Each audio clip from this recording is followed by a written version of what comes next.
I am outside the professor's office, waiting for her to invite me in. We must discuss the topic of my final assignment.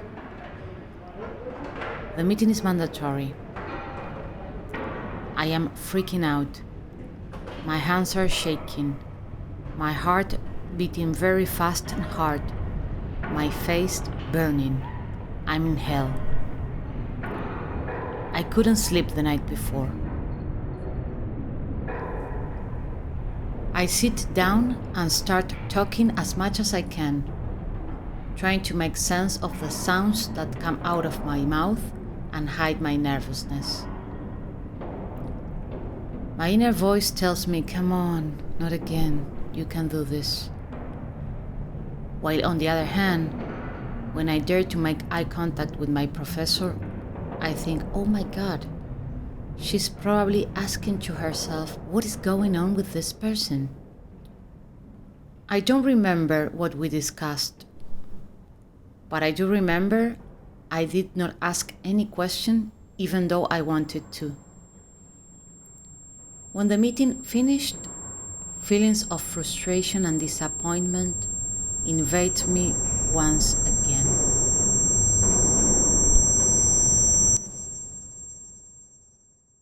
The first time I recall feeling a high level of anxiety was when I had to sit for the TOEFL, an international exam that evaluates the level of English for non-native speakers.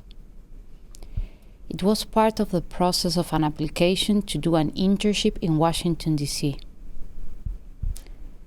Surprisingly, I met the criteria and got selected.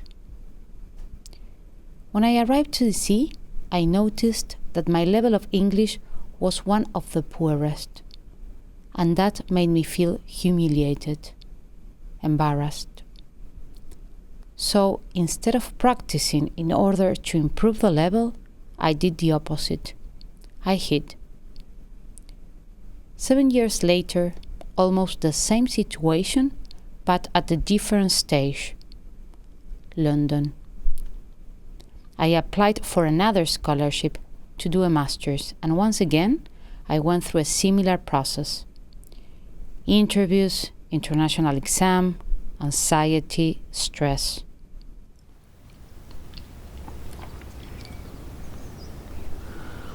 It's a sunny afternoon. I am sitting on the grass, drinking my mate, when I received the email with the big news I was waiting for. I am selected for the Humphrey Fellowship Program to do an academic year within the Urban Planning Department at MIT. I am on my own, so I look up at the sky and thank the universe that gives me another chance to prove to myself that I am capable of facing my fears. So I am now in this process. I'm still struggling, and it's a battle I must face on a daily basis. But the good news is that I can see the improvements. I know this is not a straightforward journey.